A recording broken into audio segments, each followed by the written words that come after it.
Donc, Dr Gouressi, bonjour. Nous sommes très ravis de vous recevoir dans Guinée Information. C'est un plaisir pour nous. Donc, l'objet de votre passage ici à Paris, en France et à Paris. Merci beaucoup, M. Barry, et merci à votre site guinéeinformation.fr pour l'opportunité que vous nous donnez d'échanger avec vos auditeurs, vos lecteurs ou vos téléspectateurs. Je suis directeur exécutif d'un cabinet à caractère associatif qui s'appelle African Crisis Group. Ce cabinet a été créé en avril 2011, associé, cofondé par une structure qui s'appelle Respublica, dont le siège central est à Lyon. L'idée même de ce cabinet est partie des conseils de notre ami Tibor Nagy, qui fut ambassadeur des États-Unis en Guinée lorsque moi-même j'étais membre du gouvernement, et qui est d'ailleurs un grand ami à l'actuel président de Guinée. Quand j'ai été libéré de mes fonctions et charges de médiateur de la République, mon ami Tibor Nagy m'a recommandé de m'investir au plan africain dans le domaine qui est le mien, c'est-à-dire la prévention et la résolution des conflits, mais dans un contexte non gouvernemental. Heureusement, j'ai participé directement à partir du mois d'avril. J'étais au Burkina Faso pour évaluer les premiers incidents qui ont eu lieu au Burkina en 2011. Et à partir de ce moment-là, Jean-Claude Perrin, mon ami, et moi-même avons réfléchi à la mise en place d'une structure non gouvernementale et indépendante que nous avons dénommée African Crisis Group. Aujourd'hui, nous sommes activement présents en Guinée, au Mali, au Togo, en Côte d'Ivoire, au Burkina, et nous suivons l'évolution des courbes de violence et les différentes solutions, les différentes perspectives de solutions apportées aux différents conflits, étant donné que les conflits sont uniques. Au plan international, on pense que ce qui se passe au Congo, la solution qu'on peut apporter au Congo-Brazzaville, on doit apporter la même solution au Congo-Kinshasa. Et nous disons qu'il y a une approche africaine qu'il faut développer. Et il y a un partenariat donc qui est en train de se créer donc, au niveau des universités européennes comme des universités africaines.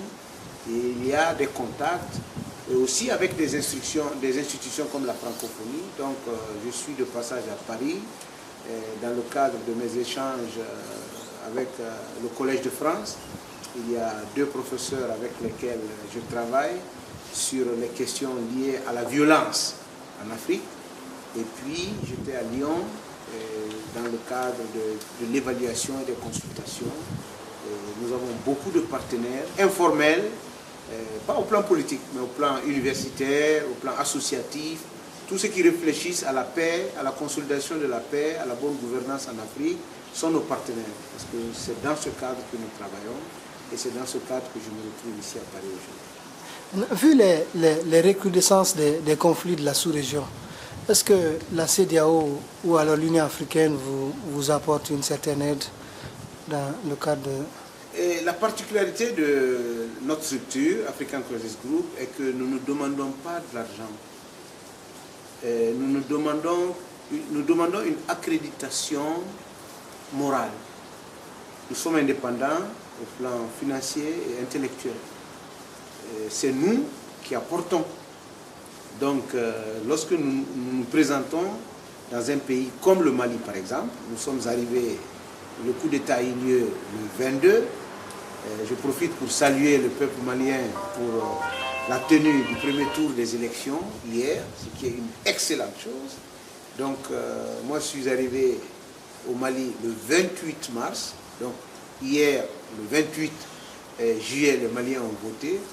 Après le coup d'État, les frontières ont été fermées. l'ouverture des frontières le 27, le premier vol le 28, moi j'étais là, et j'ai été reçu le même jour avec la Croix-Rouge internationale par le capitaine Sanogo.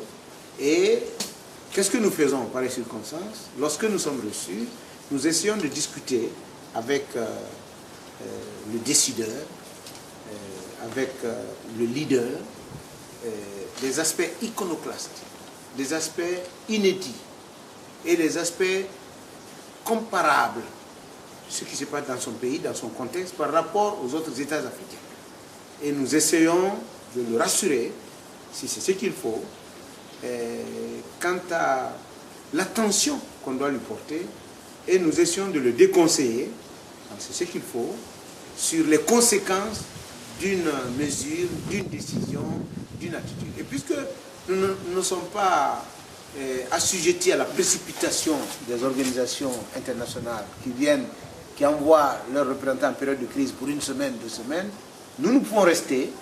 Nous avons des points focaux que nous désignons dans les pays et qui suivent avec nous. Mais avant d'aller, le plus souvent, nous informons des structures comme la CEDEAO, l'Union africaine, la francophonie, selon les cas, pour dire, écoutez, African Crisis Group va aller dans tel pays. Au Congo, j'étais rapporteur général de la francophonie en novembre 2011, mais il y avait 600 facilitateurs, observateurs et médiateurs. Et chaque 2 jours, on se réunissait dans une grande salle, dans un hôtel, pour dire chacun, le représentant de l'Église, des ONG, de la société civile, des partis, les observateurs, donc pour échanger sur ce que chacun a vu sur ce conflit ou dans ce vote. Donc on vient toujours avec un mandat moral, mais pas une permission de sortir. Parce que l'Afrique a atteint un niveau intellectuel aujourd'hui qui permet au cadre africain de considérer un autre pays africain comme une partie de l'Afrique. Donc à partir du moment où au niveau de la CEDEAO, je n'ai pas besoin de visa pour aller au Togo, au Bénin, en Côte d'Ivoire, en Guinée-Bissau, au Mali, au Sénégal, je suis guinéen et je suis spécialisé dans l'analyse des conflits, la prévention des conflits, la consolidation de la paix. J'ai juste besoin de la permission de mes collaborateurs et puis je vais sur place. Comme ça se passe. Donc, avant de revenir sur le côté de l'aspect sur la Guinée, parce que c'est vraiment ce qui nous concerne ici, vous avez parlé un peu du Mali. Vous ne trouvez pas que la France, en principe, la communauté internationale, mais notamment la France, a précipité un peu cette élection malienne et que peut-être le lendemain ne sera pas ce qu'on attend? On a l'impression même, on a entendu certains hommes politiques maliens dire que Papa François Hollande et Papa Fabius ont décidé, donc nous sommes obligés d'aller. Vous ne pensez pas qu'on a précipité un peu cette élection malienne? C'est une question très intéressante. Moi, je suis sur le terrain au Mali, je vous ai dit, depuis le 28 mars 2012. Et je crois qu'on ne pouvait pas faire l'économie d'une élection. Nous avons essayé, en Guinée, nous avons eu le Forum des forces vives. 2009, 2010. Le Forum des forces vives était une structure active et interactive, incluant partis politiques, société civile, donc mouvement social, donc syndicats, ONG, société civile, patronat, paysannerie, etc. Les représentants de la jeunesse, des femmes, les religieux, les représentants des coordinations. Au Mali, nous n'avons pas pu obtenir ça. En Guinée, au niveau du Forum des forces vives, on a fini par trouver 2 porte-parole. C'était Hadji Arabia Toussira Diallo et Jamali Noël. Les forces politiques et sociales maliennes n'ont pas pu trouver de porte-parole. Au mois d'avril, ils sont partis au Burkina, 85 personnes envoyées au Burkina dans un avion. 3 jours de consultation et de présentation. Impossible de trouver un seul élément de s'entendre sur un nom. Donc finalement, les partisans du capitaine Sanogo existent. Sanogo est une réalité politique malienne, ce n'est pas une réalité militaire seulement, c'est une réalité politique malienne. Il y a ceux qui ne sont pas d'accord avec Sanogo, ceux qui ne sont pas d'accord ni avec la tendance Sanogo, ni avec ceux qui ne sont pas d'accord avec Sanogo. Donc la crise malienne est à 2 étages. il y a le sud et le nord. Le nord est certainement plus ancien. Ça remonte, le nord Mali, la revendication sur le nord Mali remonte à Soni Hallyday. La revendication du nord Mali, l'Azawad, le principe même avait été accepté par la France. C'est pendant les négociations sur la guerre d'Algérie, les accords qui ont mis fin à la guerre d'Algérie en 1962, qui ont finalement mis fin au rêve de création d'un État dans cette partie de l'Afrique. Et le président Modibo Keïta, après l'indépendance, celui qui a été son porte-parole, est encore vivant. Il est à Bobo Dioulasso. Et celui qui était l'un des grands défenseurs de la cause malienne, la nation malienne, le territoire malien qui était Touareg, aujourd'hui, et c'est celui-là même qui avait créé les écoles de la caravane. Donc les écoles pour les nomades, pour les enfants nomades. Et pourvu que les Touaregs restent dans le Mali, aujourd'hui ces petits-enfants sont dans la rébellion. Et celui qui était directeur de cabinet du président Houphouët-Boigny, qui a défendu pour permettre aux Africains, Maliens, Mauritaniens, Algériens de s'entendre, c'est le grand-père de Nathalie Kosciusko-Morizot, qui est aujourd'hui femme politique française de premier plan. Son grand-père a été directeur de cabinet du président Houphouët-Boigny et qui a participé à l'analyse de ce dossier. Donc le problème du Nord est un problème très profond, très réel. Et le problème du Sud est un problème historique. Donc ce n'est pas culturel. Le Sud Mali, ce n'est pas un problème qui est ancien de 50 ans, qui est de 40 ans. Le problème est contemporain. Il est historique, il est momentané. Donc attendre que les Maliens s'entendent, qu'ils se comprennent majoritairement pour organiser pacifiquement des élections souverainement, moi, je crois que l'organisation d'élections est une très bonne chose. Il fallait aller aux élections. Après les élections, le Mali aura un gouvernement légitime et sa légitimité doit s'étendre sur l'étendue du territoire malien. Et il appartiendra à ce gouvernement de maintenir la présence des forces internationales, des Nations Unies, des forces d'interposition. Ce gouvernement peut organiser un référendum pour demander aux Touaregs, voulez-vous être malien ou pas, ou demander au reste des Maliens, est-ce que les Touaregs doivent rester, est-ce que Kidal doit rester malien ou pas. Mais tout cela doit être réglé dans le cadre de la souveraineté nationale malienne. Il ne faut pas, à partir de ce moment-là, jeter la pierre sur la France et la communauté internationale parce qu'ils sont venus à temps, ils sont venus au moment où ni la CEDEAO, ni l'Union africaine, ni le Mali... Mais que la date soit fixée par la France, vous ne trouvez pas ça? Ce n'est pas en fait la date qui a été fixée. La date n'a pas été fixée par la France. C'est le président Dioncounda qui est venu en Belgique lors, ma foi, de la rencontre sur des donneurs, des principaux bailleurs sur la question malienne. Il a suggéré cette date qui a finalement été acceptée par la communauté internationale. Et la proposition n'est pas partie de l'extérieur vers le Mali. Comme l'intervention de la France, c'est à la demande du Mali, sur la base de l'article du chapitre 7 de la Charte des Nations Unies, c'est le pays souverain qui demande à l'organisation sous-régionale la plus proche, donc la CEDEAO, et c'est la CEDEAO qui s'adresse aux Nations Unies, et les Nations Unies répercutent sur le pays concerné, donc le pays ciblé ou indiqué, qui est le Mali. Non, non, non, je ne pense pas, premièrement, que la tenue des élections soit une mauvaise chose. Au contraire, je pense que c'est une étape importante. Je ne sais pas pourquoi il fallait attendre.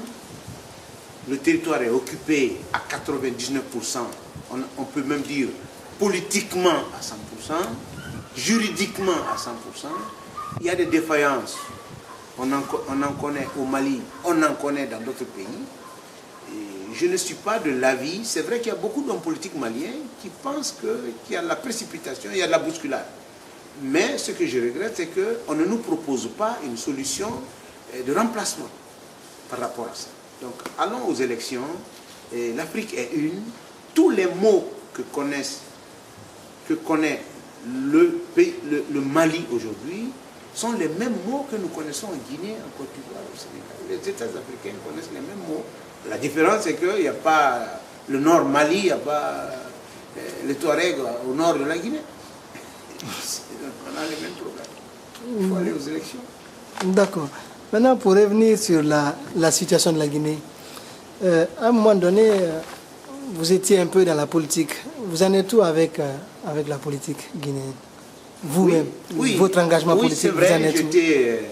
Je suis président de l'ARENA, l'Alliance pour le renouveau national, un parti politique que j'ai créé avec d'autres. Déjà, j'étais en Europe, ensuite en Guinée. Nous avons participé à toutes les étapes de la vie, de l'évolution politique de notre pays et du débat politique. J'ai été ministre de la Sécurité, j'étais avant d'être ministre de la Sécurité conseiller auprès du président de l'Assemblée nationale, j'ai été chef de division à l'Assemblée nationale. Et ensuite, je suis sorti du gouvernement, j'ai connu 8 années d'exil aux États-Unis. J'ai enseigné dans les universités américaines. À mon retour, j'ai participé au Forum des forces vives. Et mes collègues, certains sont allés dans le gouvernement. Moi, j'ai été appelé par Hadja Rabiatou Serra Diallo pour être secrétaire général du Conseil national de la transition. Et ce sont les conditions dans lesquelles j'ai été désigné comme médiateur qui m'ont amené finalement à aller sur le terrain social. Lorsque vous quittez votre pays dans un contexte d'incompréhension, de malentendu, donc d'un côté, ceux qui étaient les RPG, ceux qui étaient supporters ou sympathisants, étaient convaincus que Gouressi n'est pas pour le RPG et que c'est Gouressi même qui a arrêté le leader du RPG. De l'autre côté, le président Lassana Conté, son entourage et les sympathisants du PIP étaient convaincus que Gouressi ne fait qu'aider le RPG et que c'est lui d'ailleurs qui protège le leader du RPG. Donc, étant dans cette conflictualité, ça m'a coûté mon poste de ministre de la Sécurité parce que finalement, c'est le président de la République qu'on a lancé la comté, qu'on a convaincu pour dire mais écoute, tu cherches ailleurs, celui qui est en train d'aider, celui qui est en train de... le représentant de celui qui est en prison, il est ton ministre ici. Donc j'ai quitté le gouvernement dans des conditions extrêmement difficiles. Ma famille en a souffert, 10 années de séparation. J'ai souffert. Ce n'est en août 2007 que j'ai revu le président Lansana Conté. Il était très très malade et puis il a regretté ce qui s'est passé. Il a dit c'est une incompréhension. Alors, à partir du moment où j'ai été, malgré tout ça, appelé comme médiateur, sur la base d'un consensus général, j'ai dit, quand Dieu te donne ça, c'est un indicateur, c'est un signal. Toi, tu dois être neutre, impartial. Voilà l'explication de la distance momentanée que j'observe par rapport à l'échiquier politique et de l'importance que je donne à la facilitation, à la médiation, à l'apaisement, à la réconciliation. Je pense qu'il y a un espace qui n'est pas occupé en Guinée et il faut des gens pour parler de cela, pour sensibiliser les Guinéens sur la nécessité de garder la cohésion nationale, l'unité nationale. Parce qu'ils pensent que la Guinée nous est donnée et que rien ne peut nous séparer. Mais attention, le pays est extrêmement fragile. À l'arrivée du professeur Alpha Condé, vous étiez le médiateur de la République. Et vous êtes parti dans des conditions qui ont fait couler beaucoup d'encre. Qu'est-ce qui réellement a été à l'origine de votre départ? Voilà, on revient à la même chose, c'est les raisons politiques. C'est-à-dire que... C'est les RPGistes ou bien c'est... Ça n'a rien à voir avec ça. C'est-à-dire que le contexte politique africain est tel que un président de la République ou un leader politique est obligé de s'appuyer sur des alliances, souvent même contre nature. Et quand tu t'appuies sur des alliances, tu acceptes des revendications. Donc lorsque la basse-côte demande au président, aux candidats qu'ils ont soutenus, de mettre à leur disposition 3 postes, 5 postes, 6 postes, et Et puis, ce sont les conditions dans lesquelles vous avez signé l'accord, ce sont les conditions sur lesquelles vous êtes entendu, et écoutez, vous êtes obligé de respecter ça. Malheureusement, l'État est victime des conditions politiques. C'est pourquoi la redéfinition du rôle de l'État est importante dans notre pays. Il n'y a aucune rancune personnelle entre le président Alpha Condé et moi. Il me fait l'honneur de me recevoir chaque fois que je le demande, ou chaque fois que c'est lui qui le demande. Et c'est comme exactement tous les leaders politiques. Oui, mais d'après la loi guinéenne, il ne pouvait pas vous renvoyer comme ça, non? Tout à fait. L'acte posé est une violation de la Constitution. C'est-à-dire que dans la hiérarchie des normes en termes de droit constitutionnel, le règlement, c'est-à-dire le décret, est le dernier niveau. C'est-à-dire que ce que la Constitution, qui est l'océan des lois, et puis la loi organique, même l'ordonnance, est au-dessus du décret. Et à plus forte raison, la loi ordinaire est au-dessus du décret. Donc, le pouvoir réglementaire ne peut pas bousculer le pouvoir constitutionnel. Donc, ça a été fait, et tout le monde a désapprouvé, et je pense que le président de la République lui-même, dans son fort intérieur, s'il devait le refaire, il n'allait pas le refaire. Vous voyez, l'être humain, un chef d'État est un être humain aussi. Et puisque, grâce à Dieu, nous sommes là, nous pouvons en parler, et je peux vous dire, je n'en ai ni nostalgie, ni rancune. Ce que je suis en train de vivre aujourd'hui pour l'Afrique, si je dois interpréter exactement le sentiment qui m'habite aujourd'hui, j'allais dire il m'a rendu un service. Alors, le dire aussi, ce n'est pas très élégant. Mais je n'ai jamais été, je ne me suis jamais senti utile à l'Afrique comme aujourd'hui et maintenant. Mais il se dit dans certains lieux que vous étiez à l'origine de l'arrestation du professeur Alpha Condé à Piné. Ce n'est pas tout ça qui a conduit à... Je ne pense pas. Et je puis même vous dire que ce n'est pas lié à ça. Parce que cela n'a pas de fondement. C'est-à-dire, si ça c'était la vérité, on n'allait même pas parler de Kourissi médiateur à enlever ou à ne pas l'enlever. On aurait parlé le condamner ou à combien d'années ou à combien de...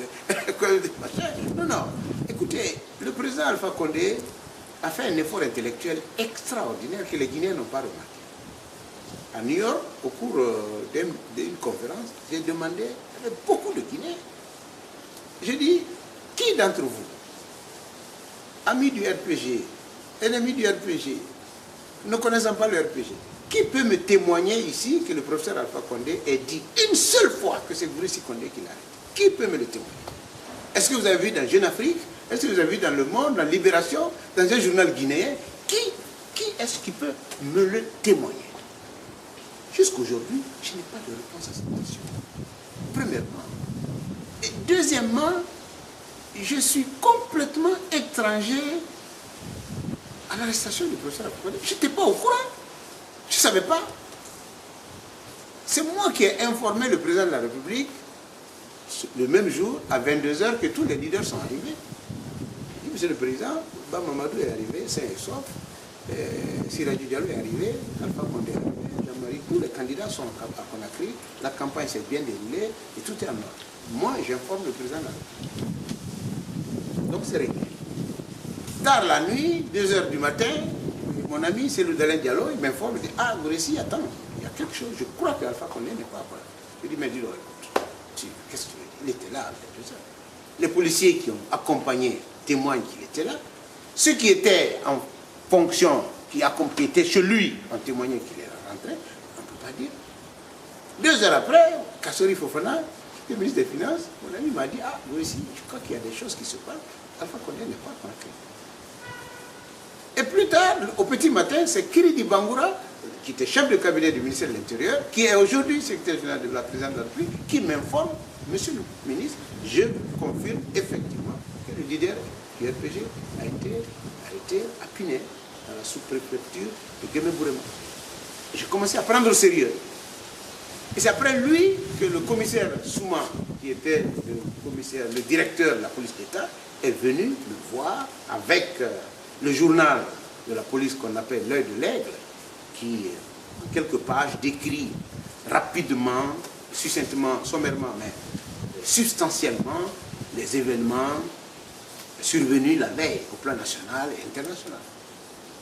Donc son arrestation est venue d'ailleurs? Écoutez, son arrestation est venue d'ailleurs, oui.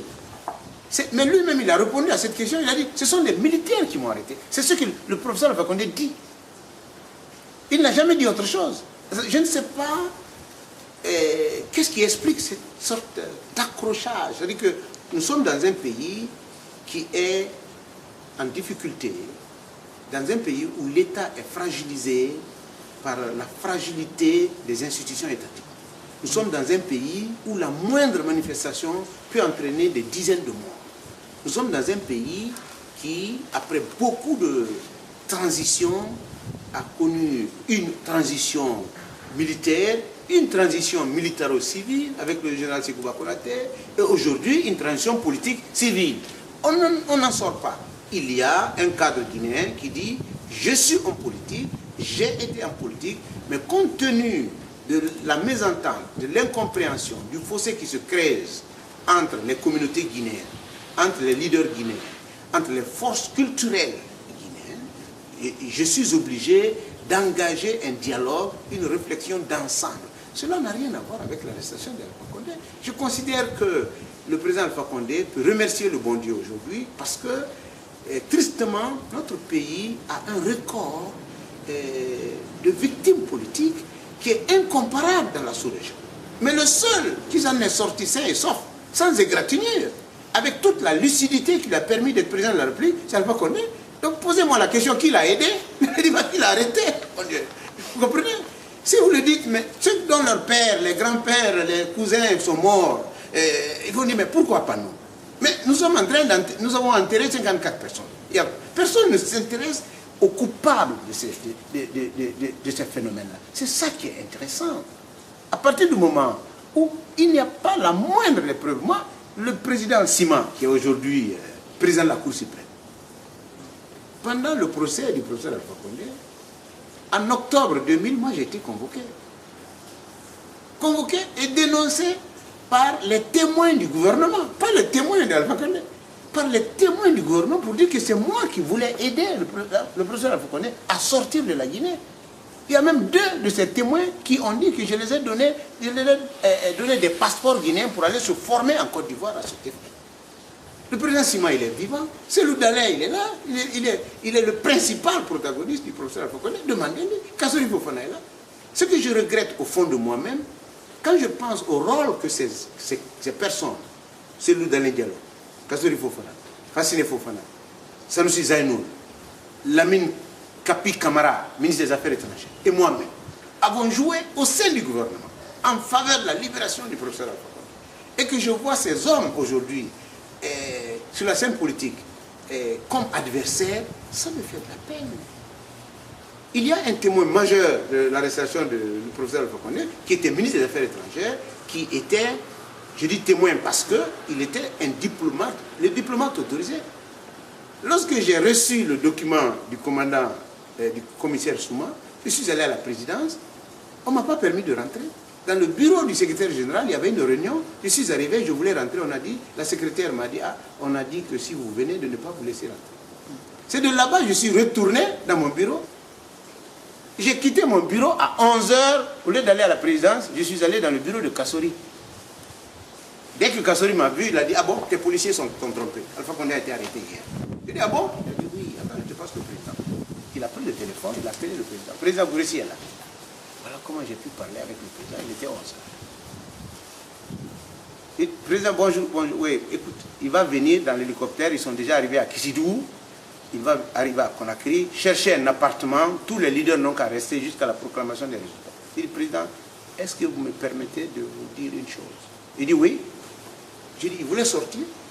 Il dit, oui, il voulait sortir.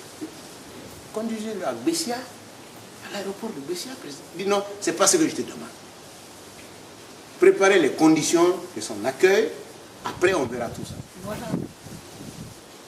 Bon, mais avec le temps, le concours de circonstances, nos parents malinqués, considérant qu'il y a un ministre de la Sécurité malinqué qui est là, et il fallait prouver que le chef ne s'est pas trompé en allant à Pinet, donc il faut trouver un bouc émissaire. De l'autre côté, le pouvoir du PUP qui était basé sur une communauté Soussou, qui avait cette tension à cause de la fameuse phrase au Fatara du président, voulait aussi un bouc émissaire, ne voulait pas voir aucun malinqué à côté du président. Donc on avait trouvé le bouc émissaire propre, parce que Gouressi est rigoureux, il est très dissuasif en termes de respect des principes de l'État. Et il y a même une anecdote que je cite souvent, que je note. Un jour, j'étais tellement agacé par les tournures de l'affaire du professeur Alpha Condé qu'en conseil des ministres, j'ai soulevé la question, puisque personne n'en parlait. Chaque fois que je soulevais, on dit non, le code, il y a un nouveau code de procédure pénale qui doit être rédigé. Alors, ça prenait 1 an, oui, 6 mois, jusqu'à 1 an. Un jour, je dis, en conseil des ministres, je dis, à partir d'aujourd'hui, la police ne se mêlera pas. La police ne se mêlera plus de cette affaire. Aujourd'hui, les conditions d'enquête de la police sont bouclées. S'il doit être jugé, il n'a qu'à être jugé. S'il doit être libéré, il n'a qu'à être libéré. La police ne s'en mêlera pas. Après le conseil des ministres, je suis remonté dans mon bureau. J'ai invité le représentant de RFI et de la presse nationale pour dire la police a terminé son travail par rapport à ce dossier. S'il doit être jugé, qu'on le juge. S'il doit être libéré, qu'on le libère. J'ai entendu après le commentaire des membres du RPG à l'extérieur pour dire ah bon, c'est Gouressi qui veut qu'il soit jugé. Ouais. Donc l'incompréhension était à tous les niveaux. Et Dieu, c'est la vérité. Donc cette affaire m'a donné beaucoup de leçons, beaucoup d'enseignements. Quand je vois l'être humain, quand je vois les sociétés, et je me dis tout le monde peut se tromper. Mais restez vous-même, restez serein. Et c'est le triomphe de la vérité que nous ne voyons pas. Mais le triomphe du mensonge, ça persiste dans les mentalités. Donc le problème, ce n'est pas nullement l'arrestation du professeur Alpha Condé. Ça n'a pas d'effet sur la nature de mes relations avec le président. Est-ce que je devais rester médiateur? Je crois que oui. Je travaillais dans ce sens. Je connais ce dossier. Le président a pris une décision. Un président de la République a le pouvoir, son pouvoir discrétionnaire, c'est réglementaire aussi. Il a pris un décret, mais j'ai continué à travailler. J'ai été facilitateur national et je suis facilitateur de facto par mon organisation. Je continue à parler aux différents protagonistes et je suis heureux que le 3 juillet, qu'un accord a été trouvé.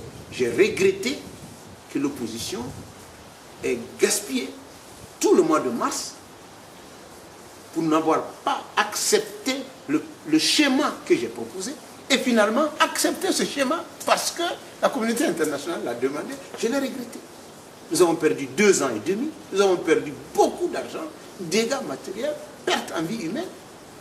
Entre Guinéens, on a été incapable d'avoir un schéma guinéo-guinéen. Ça, c'est moi qui vous le dis. C'est passé. Je souhaite que nous allons aux élections dans des conditions paisibles. J'aimerais bien revenir un peu sur ces élections-là et tout ce qui entoure ce qui se passe aujourd'hui en Guinée.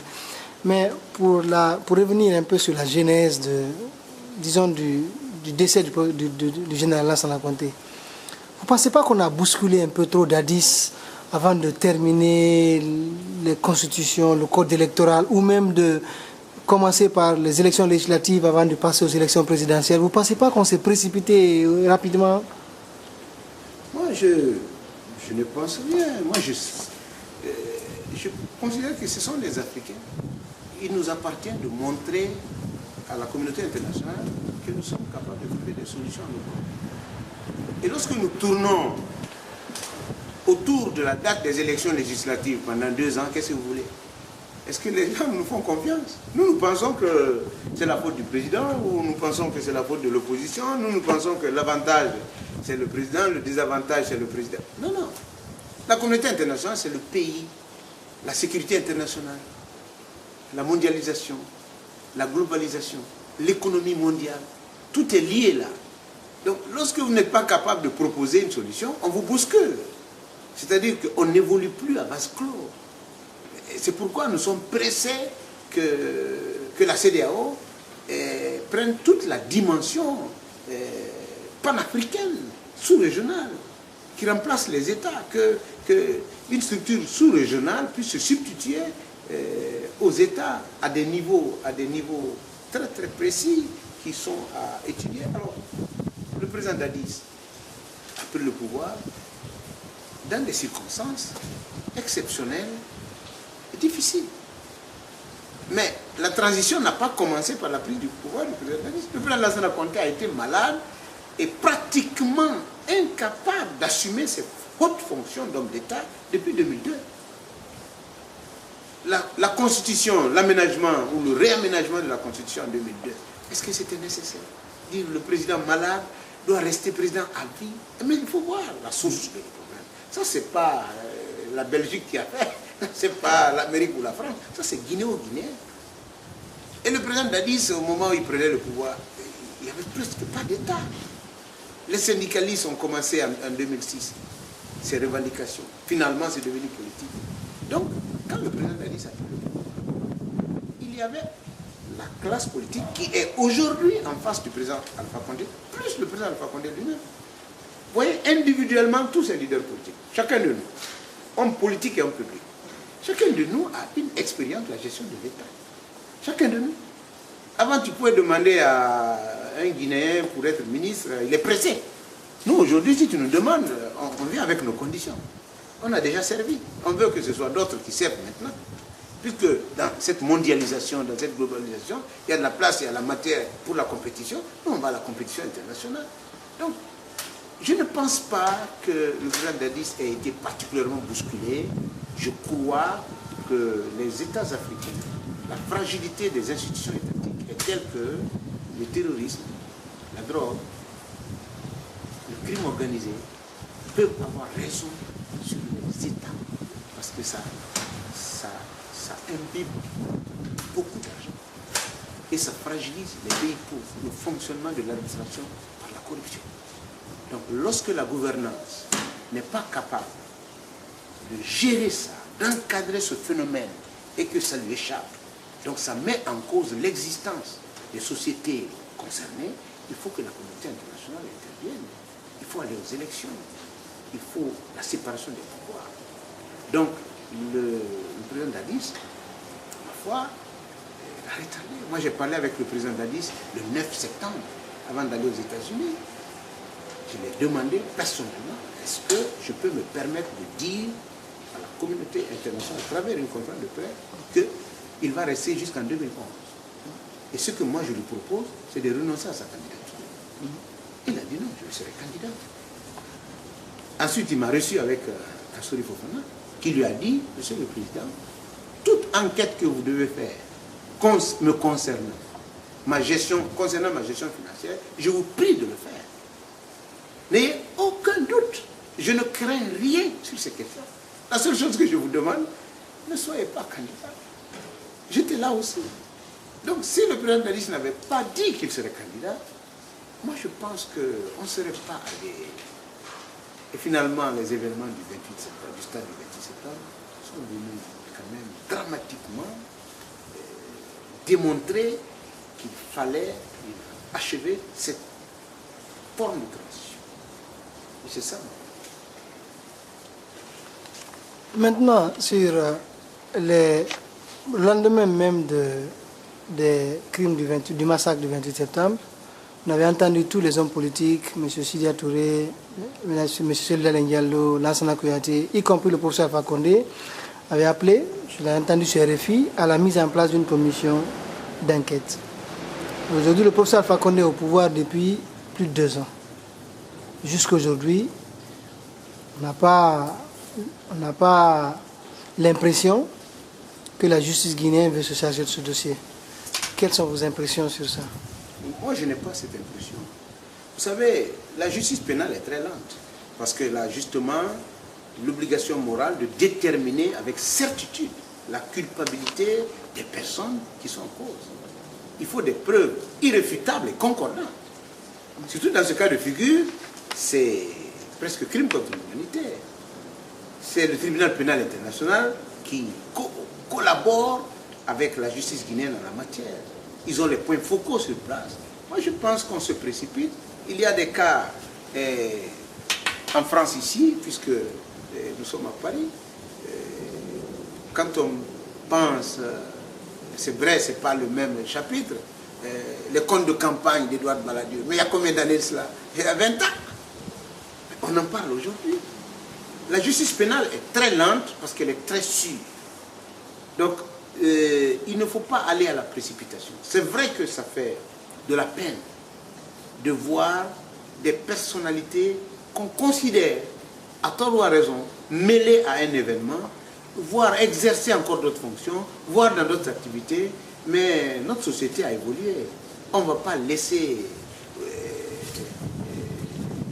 la victime sans considération. On ne va pas laisser aussi le coupable et sans suite. C'est pas que cette lenteur alors elle nourrit l'impunité, parce que certains ont l'impression que rien ne se passera. Écoutez, parce que c'est la même chose qui s'est passée. C'est l'État qu'il faut revoir. Chez nous, c'est comme l'essence et ce dont il est l'essence. C'est-à-dire que c'est comme l'objet et ce que cet objet produit. Donc, quand nous n'avons pas un État, une administration capable de gérer des questions avec impartialité et neutralité, avec tous les moyens sur la matière, il est important de corriger le fonctionnement de l'État avant de s'attaquer aux questions sectorielles. La justice est une chose extrêmement importante et son indépendance est vitale pour la survie du régime, la survie de la société. Donc, des drames comme les événements du 28 septembre méritent toute notre attention. Allons aux élections. Les choses ne sont pas liées, c'est pas ce que je veux dire. Allons aux élections. Rassurons les 70% des institutions issues de la Constitution de 2010, du mois de mai 2010, ne sont pas encore mises en place en Guinée. Nous sommes dans une autre transition là. Donc apparemment, chaque fois qu'on reporte les élections d'une semaine, 2 semaines, certainement les partisans de celui-ci ou les partisans de celui-là pensent que c'est bon ou c'est pas bon. Mais du point de vue du fonctionnement de l'État, c'est très grave. Il faudrait donc que du côté de la mouvance présidentielle, qu'on se rassure que même si c'est Cellou Dalein Diallo qui sera président de l'Assemblée nationale, demain, ce n'est pas une menace pour le président Alpha Condé. Nous sommes en régime présidentiel. Il a toutes les délégations et toutes les attributions de son pouvoir lui permettent de continuer à diriger le pays jusqu'au bout.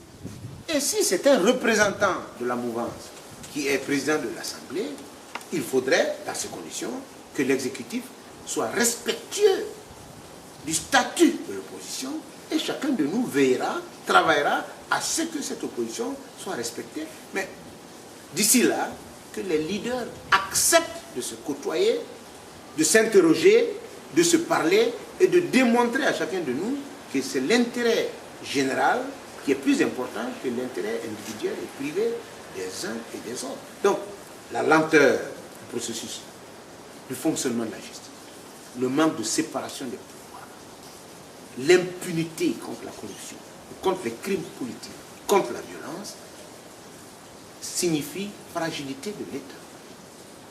Donc c'est l'État qu'il faut reprendre. Et il est de la responsabilité du chef de l'État de faire de cela une priorité et de l'afficher, de le dire, et de nous mettre au travail. Et c'est ce qu'on appelle la gouvernance. Dégager les priorités, les grandes orientations et dire à tous les Guinéens, voilà ce qui est prioritaire. Et dans le contexte actuel, si moi je devais parler au président, puisque je peux lui parler, ce que je lui dis, c'est qu'il faut amener les Guinéens à comprendre que le vrai chronogramme, c'est l'eau et l'électricité. Le vrai chronogramme, ce sont les routes. Le vrai chronogramme, c'est l'aménagement du territoire. Le vrai chronogramme, c'est la préservation des substances nationales. Le chronogramme électoral ne finit pas. On finit les élections législatives, on va aux élections communautaires, ensuite les élections présidentielles, ensuite les élections législatives. Il faut amener les Guinéens à se respecter et accepter ces échéances-là. Et c'est ça mon sentiment. J'aimerais bien revenir un peu, je vais revenir un peu sur ce volet des élections, mais pour rester toujours sur l'aspect judiciaire. Vous avez évoqué le fait que la justice pénale est très lente, mais bon, dans le cadre du 28 septembre jusqu'à aujourd'hui, c'est vrai qu'il y a eu des personnes qui ont été entendues, telles que le colonel Tchekboro, le lieutenant-colonel Pivi. Jusqu'à maintenant, bon, le dossier, les gens se posent encore des questions. Mais la dernière attaque, l'attaque du domicile du professeur Alpha Condé, la justice a été rendue tout de suite.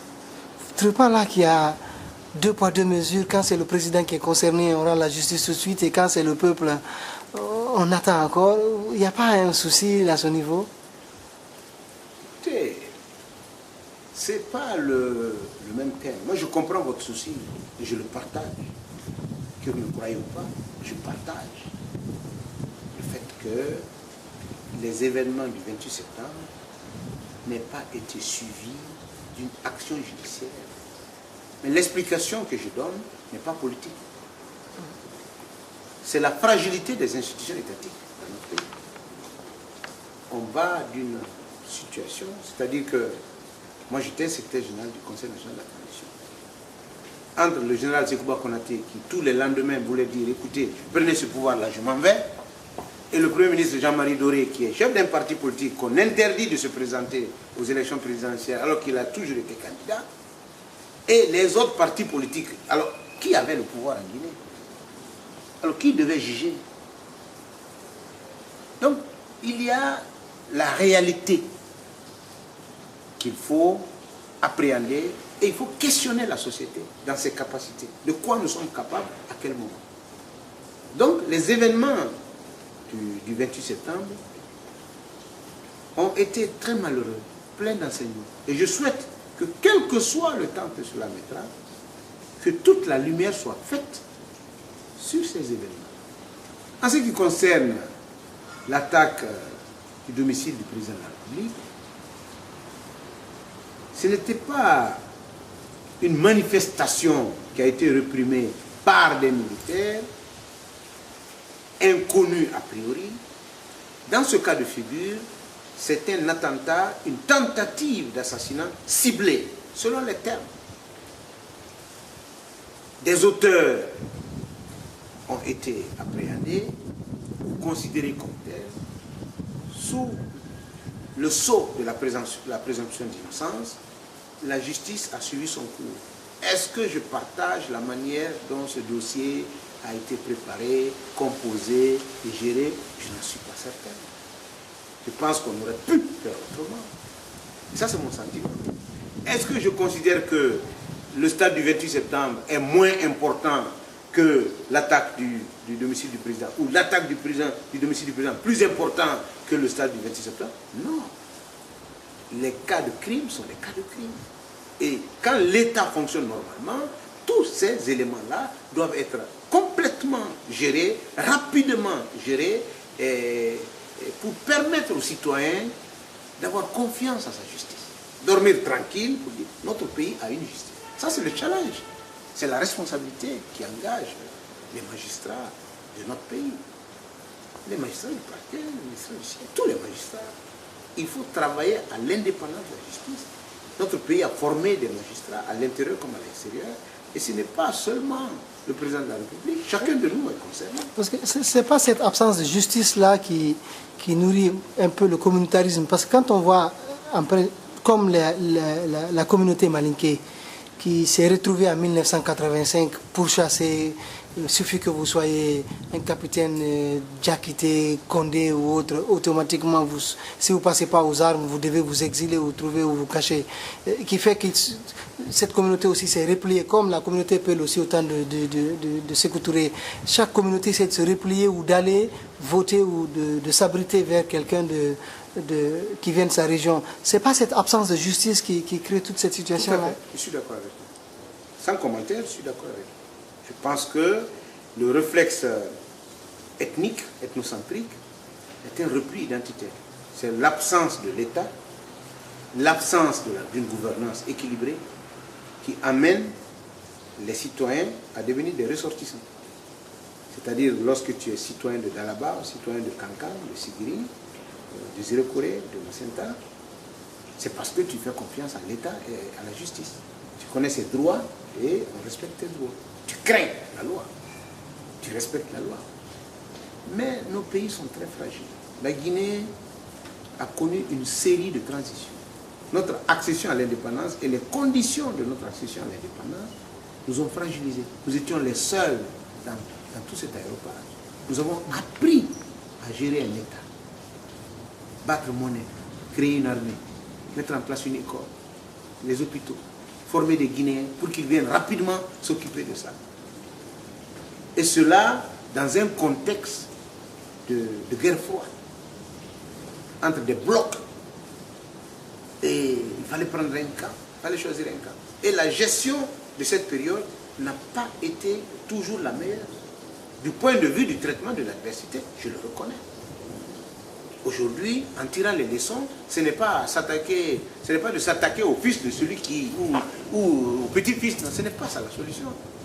Les pays dans lesquels nous vivons aujourd'hui, en France ici, en Belgique, aux États-Unis, les pays occidentaux, ont connu la guerre. Ils ont connu toutes sortes d'atrocités. Ils ont fini par se mettre au-dessus et faire prévaloir la loi. Moi, je pense que l'ethnocentrisme n'est pas une cause structurelle des conflits. L'ethnocentrisme n'est qu'un facteur aggravant des conflits. L'ethnocentrisme ne se crée que lorsque la gouvernance échoue. Donc nous, les enseignants, lorsqu'on essaie de parler de gouvernance, on pense que tu parles du président. Ce n'est pas de ça qu'il s'agit. Donc ça nous empêche de parler de l'État. Donc l'État s'analyse, l'État se compare, l'État s'étudie. Donc il faudrait que les uns fassent de la politique, on est d'accord. Il faudrait que certains comme moi, habités par la volonté politique, par une véritable aspiration politique, se disent, écoutez, il y en a beaucoup dans ce domaine, mais c'est au plan social, dans la société civile, dans la réflexion, que nous devons nous investir pour amener tous les Guinéens et Guinéennes à savoir qu'il y a une Guinée à protéger, une Guinée à reconstruire, une Guinée à sauver. Et l'ensemble des forces qui vont s'engager et qui ne seront pas soupçonnées de partialité, de complicité, c'est cet ensemble de 12 millions de Guinéens qu'on appelle la société civile globale.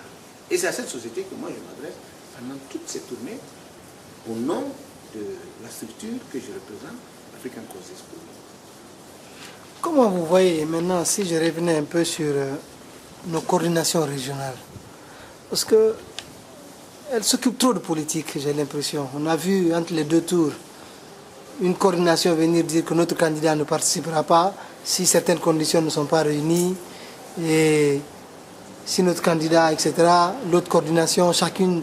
Est-ce que ces coordinations-là doivent se mêler de politique? Quel doit être le rôle de nos coordinations régionales? Est-ce qu'elles doivent exister ou on doit les supprimer? Qu'est-ce qu'on doit faire avec ces coordinations? Moi, je vais vous retourner la question. Est-ce que c'est nos politiques qui s'intéressent aux coordinations ou ce sont les coordinations qui s'intéressent à nos politiques?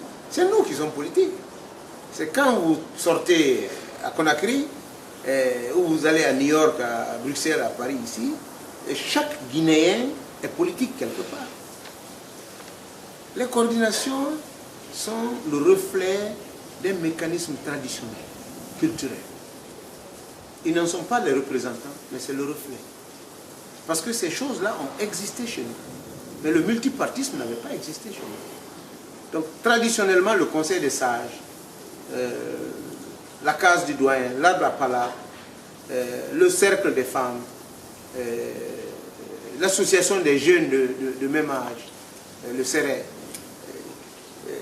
le cercle des marabouts, le cercle des féticheurs, le cercle des chasseurs, des pêcheurs. Ça, ce sont des structures qui ont existé chez nous. Il y a des organes de cette nature qui ont existé depuis les États africains, depuis le 8e siècle. L'arrivée, et même avant l'arrivée de l'islam au 8e siècle, il y avait des organes, des formes d'organisation dans nos sociétés, dans nos différentes sociétés. Et comme je dis dans mes cours et dans mes conférences, aucune société africaine ne s'est installée sur la base de l'ethnie. C'est toujours sur la base d'une idée de force, d'assimilation, de conquête, de reconquête, d'expansion, d'échange, de développement, de commerce, d'achat et de vente, de culture et d'apprentissage, mais jamais pour dire non, non, rien que des Peuls, rien que des Malinké, rien que des Soussous. Vérifiez. J'aimerais savoir quelle est l'ethnie en Afrique, en tout cas en Afrique de l'Ouest, qui a bâti son existence sur l'existence interne. C'est vrai qu'il y a des cultures internes, c'est vrai qu'il y a des normes et des valeurs qui ont été développées, mais la place de l'étranger côtoie. Et tu es bienvenu. Donc, moi, je ne pense pas, à mon humble avis, que le phénomène de l'existence des coordinations régionales soit une menace. Il faut relire la Constitution. Il y a une institution nouvelle qui est créée, qui est le Haut Conseil aux collectivités locales, qui va supplanter les coordinations. Il faut aller aux élections. Après les élections, le législateur a dit 6 mois après la mise en place de l'Assemblée nationale. Alors, les 6 mois là, c'est ça qui nous emmène, c'est ça qui nous bloque là.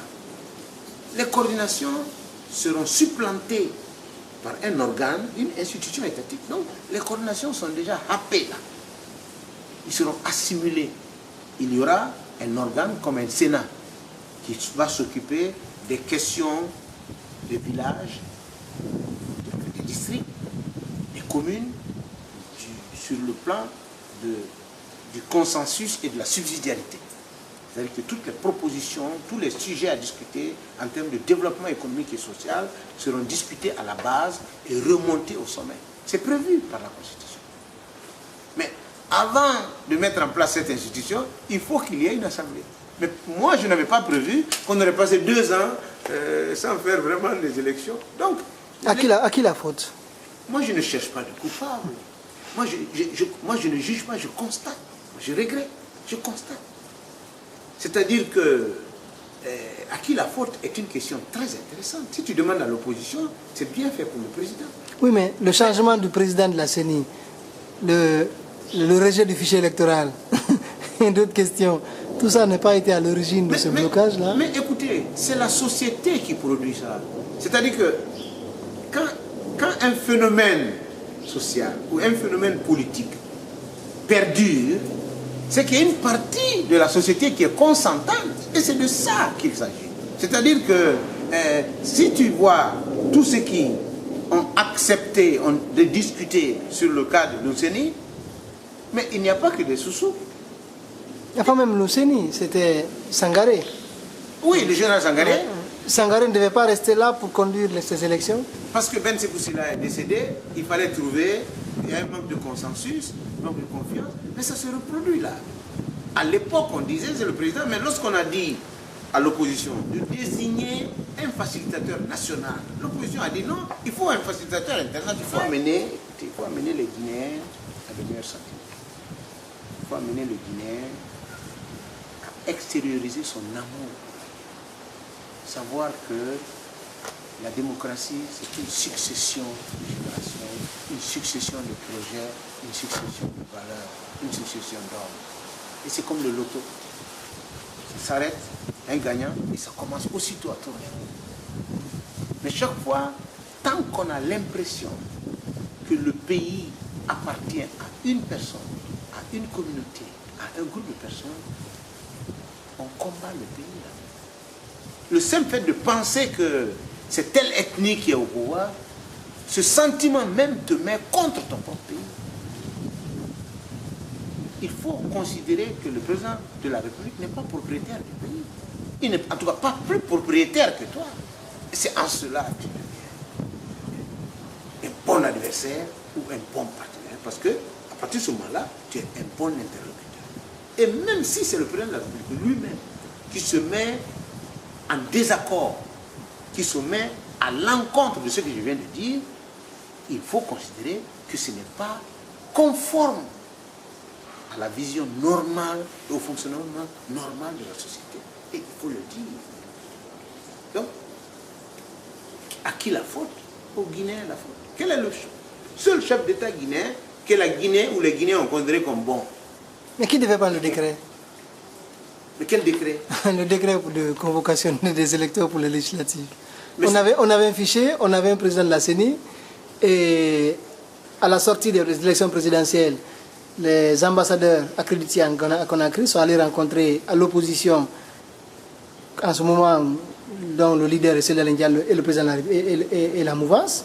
Ils étaient d'accord de conduire, de tenir des élections dans les 6 mois. Mais d'un seul coup, le président est parti, le fichier est mis en cause. Je pense que c'est plus compliqué que cela. Okay, donnez-nous vos impressions. Ce n'est pas aussi simple que vous imaginez.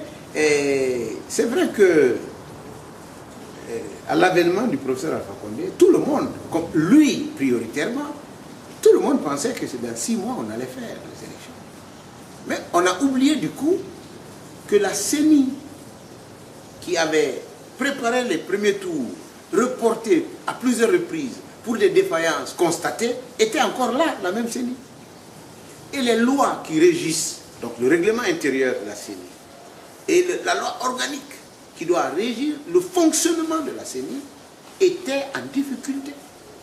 Et que le CNT était en train d'étudier les conditions d'institutionnalisation de la CENI.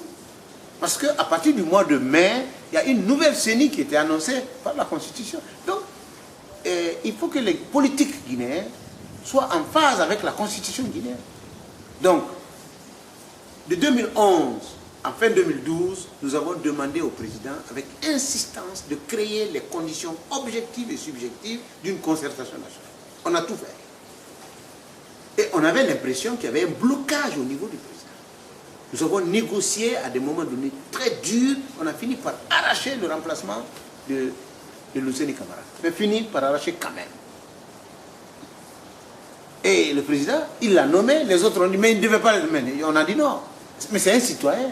Pour nous, l'opposition demandait le remplacement du président de la CENI. C'est ce que l'opposition demandait. Ça a été accepté. Ensuite, le CNT a demandé à ce que la CENI soit strictement technique. Je ne sais pas si vous avez suivi ça. Les partis politiques, toutes tendances confondues, majorité et opposition, ont dit non, il faut mettre des politiciens là-dedans. Alors, on a dit, bon, il faut mettre des politiciens là-dedans. Il faut que ce soit politique. Politique, après on dit non, il faut que c'est le collectif ADP, comment ça s'appelle encore, CDR, qui doivent être membres de la CENI. Les autres ont dit, mais non, nous sommes tous des partis politiques. Donc, nous sommes allés de revendication à revendication, de contradiction. Et j'impute la faute pour cette partie de la concertation au gouvernement. Je n'ai pas senti, entre 2011 et 2012, une réelle volonté de dialogue. Je l'ai déploré, je l'ai dit à chacune de mes interventions. De même, lorsque le 6 mars 2013, le président de la République a dit, finalement, créer un cadre de concertation, appeler tout le monde pour vous entendre. Moi, j'étais à Abidjan, j'ai été appelé et on m'a informé que c'est sur la base d'un accord général que j'ai été proposé facilitateur national. Mais qu'est-ce que j'ai découvert? À chaque rencontre, l'opposition venait lire un papier pour dire, bon, nous on est parti. Mais ça veut dire quoi ça? Et finalement, j'ai dit, mais il faut... Les Guinéens sont piégés. Faites très attention. J'ai été invité à un séminaire organisé par le mouvement social. Quand j'ai quitté le collège des facilitateurs le 28 mars, le mouvement social a organisé un séminaire au Palais du Peuple. On m'a pris comme conférencier. Alors quelqu'un m'a posé la question, est-ce que les politiciens là vont se donner la main? Est-ce qu'ils vont s'entendre? Parce qu'on est déjà plus de 40 morts. J'ai dit, mais attendez, ça c'est au chrono. Ils sont obligés de s'entendre. Ils vont dialoguer parce qu'ils recherchent la même chose. Donc c'est vous, c'est le peuple qui ne doit pas suivre la violence, mais suivre le débat d'idées. Vous devez demander à chaque candidat de vous présenter son projet de société. Vous devez vous renseigner auprès de vos frères et de vos sœurs qui savent lire et écrire le contenu de ces projets de société. Considérez qu'on ne peut pas présidentialiser la crise. On ne peut pas dire la crise s'appelle Alpha Condé ou la crise s'appelle celui d'Alain Diallo. La crise, c'est une crise de société. Et nous avons des étudiants, nous avons des cadres, nous avons, même ceux qui ne sont pas allés à l'école, le Guinéen est suffisamment averti pour pouvoir analyser objectivement un phénomène de société. Donc, à partir du mois de mars, jusqu'à la fin du mois de mars, L'opposition a régulièrement repoussé. Moi, j'ai vécu ça, j'ai suivi ça, je témoigne ça. Alors, finalement, lorsqu'on a dit il faut un facilitateur de l'opposition, un facilitateur de la majorité, quelque chose qu'on n'a vu nulle part ailleurs, moi j'ai dit non, écoutez, continuez. Donc, le secrétaire général des Nations Unies a eu l'élégance, la générosité de nous envoyer son représentant personnel. Ce qu'on a oublié, c'est qu'après ça, il n'y a plus de recours. Donc, si la Guinée veut se substituer à Ben Koumoun, donc ça, c'est notre affaire.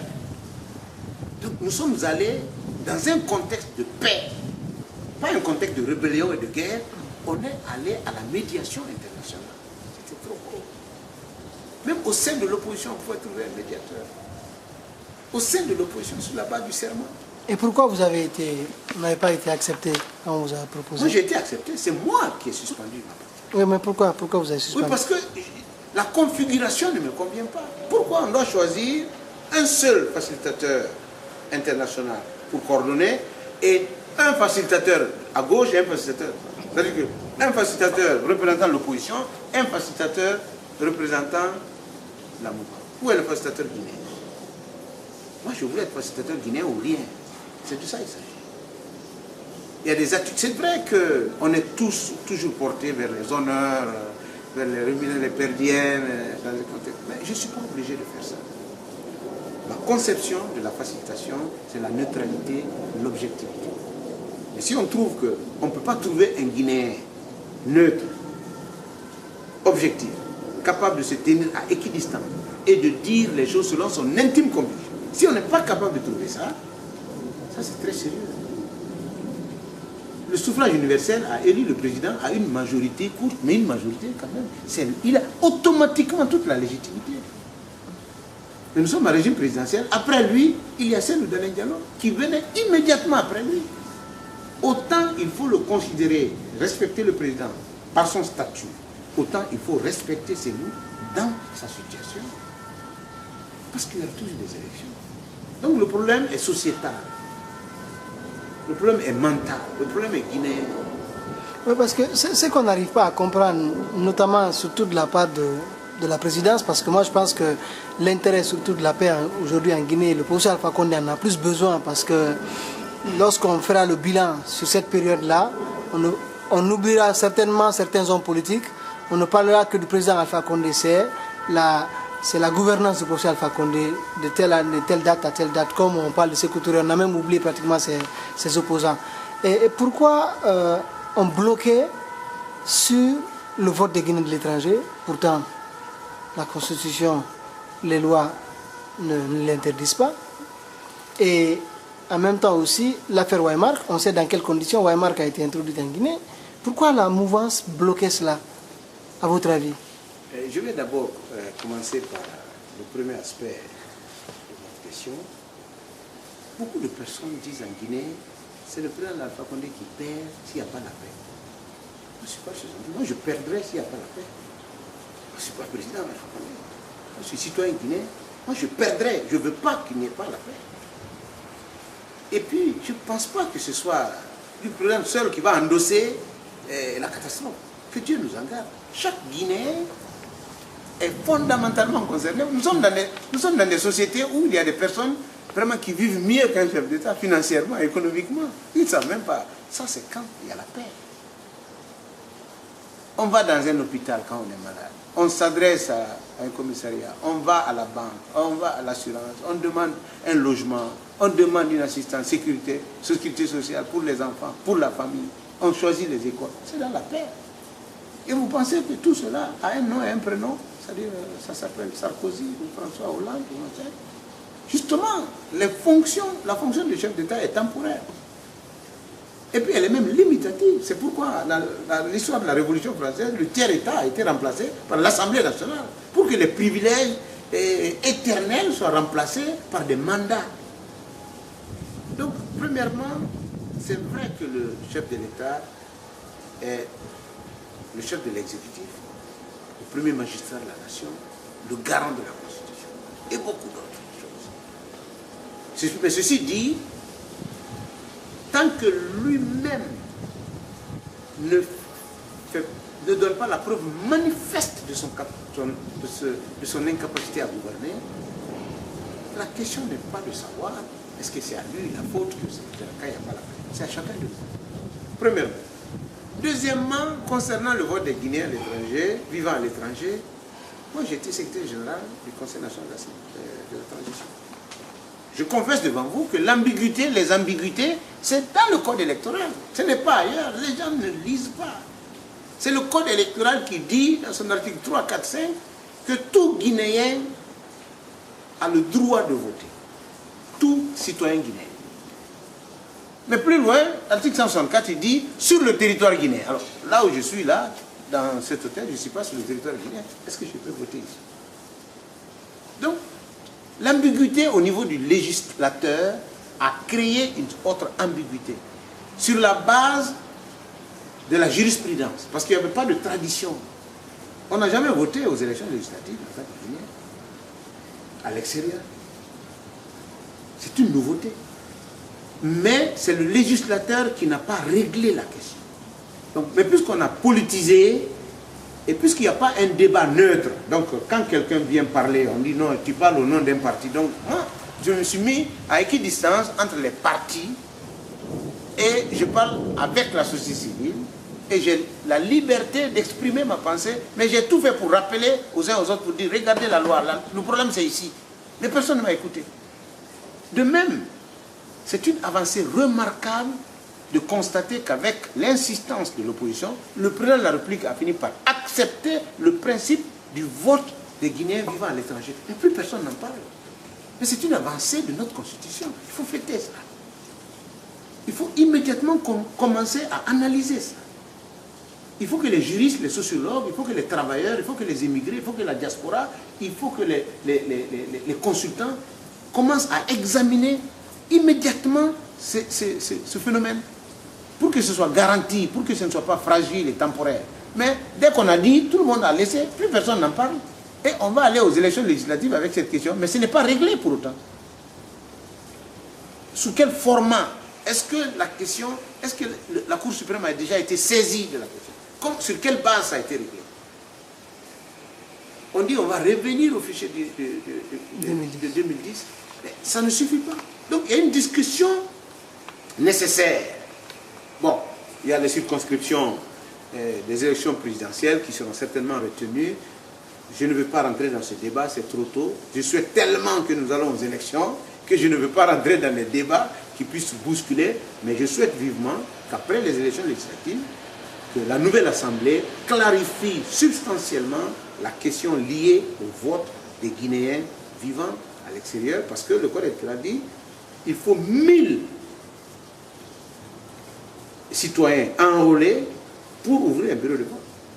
Au moins 1000. Donc je ne sais pas, en Suède, en Scandinavie, machin, si on peut trouver, mais écoutez, le principe est admis, c'est une victoire politique et institutionnelle, en tout cas législative dans notre pays. On va l'améliorer, on va continuer à réfléchir. Et sur l'affaire Waymark?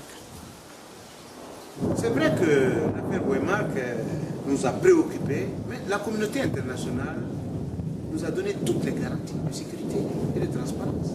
Oui, mais c'est le blocage avant cette garantie. Qu'est-ce qui faisait que, vous avez vous-même évoqué tout à l'heure que la Guinée était le régime, nous avons un régime présidentiel. Que le président perde les élections législatives ou qu'il les remporte, ça n'a aucune incidence sur son pouvoir. Pourquoi il faisait ce blocage sur... Je ne peux pas expliquer, je n'ai pas approuvé. Je n'ai pas approuvé le fait que la question Waymark n'ait pas été posée sur la table. Les revendications que la Cellou Dalein Diallo disait sur la question Waymark étaient des revendications plutôt techniques que politiques. Et puis c'est un politique qui le disait, on ne l'écoutait pas. C'était clair. Mais lorsque la question a été finalement posée sur la table, et c'est l'avantage que nous avons avec le professeur Alpha Condé, c'est vrai qu'il y a du retard. Mais lorsque nous insistons, il finit par céder. Et lorsque ces partisans disent, non, le président se laisse trop faire, je dis, mais non, c'est le président de la République. Lorsque la loi, lorsqu'il fait examiner la loi, et qu'on lui dise 10 fois que sa position n'est pas la meilleure, s'il change 10 fois, il a fait avancer le pays. Il faut l'applaudir sur ça. Donc, lorsque la question Waymark a été posée, la communauté internationale, sur la base des expériences dans les autres pays africains, nous a donné des outils logiciels, nous a donné des systèmes qui permettent de garantir la sécurité du fichier et d'identifier sur la base de la certification, comme on a eu en Côte d'Ivoire, comme au Sénégal, et l'observation holistique, comme au Sénégal. Donc, le problème des organes de gestion des élections n'est pas guinéo-guinéen. La communauté internationale, la communauté africaine, internationale africaine, a son expérience qu'on met à la disposition des différents pays concernés. Donc, le retard de la mise à disposition générale de la discussion, de l'ouverture de la discussion sur Waymark n'a pas été une bonne chose à mon avis. Mais l'acceptation de la discussion et l'acceptation du principe du vote des Guinéens vivant à l'étranger sont autant d'acquis qu'il faut aujourd'hui, ma foi, applaudir et nous permettre d'avancer et éviter de soulever d'autres questions sur la base des tempéraments, sur la base des états d'âme ou sur la base des intérêts personnels. Il faut que notre pays aille aux élections. Après les élections, on engage le développement et le processus de développement. Voilà, je pense qu'on a suffisamment échangé. Rapidement, je vais terminer très vite. Je sais que j'ai pris beaucoup de votre temps. Je voulais juste revenir très vite sur ce qui s'est passé en forêt. Qu'est-ce qu'il faut faire pour éviter la répétition de ce qui s'est passé à Galapaï? Oui, c'est la gouvernance. Il faudrait que les gouvernements successifs, ce qui se passe en forêt n'est pas né aujourd'hui. Ce n'est pas un problème lié à un régime. C'est un peu les assises de notre société. Vous voyez, quand on dit le Fouta, c'est le Fouta.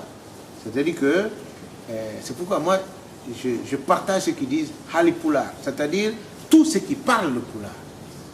Alors ça, c'est le Fouta.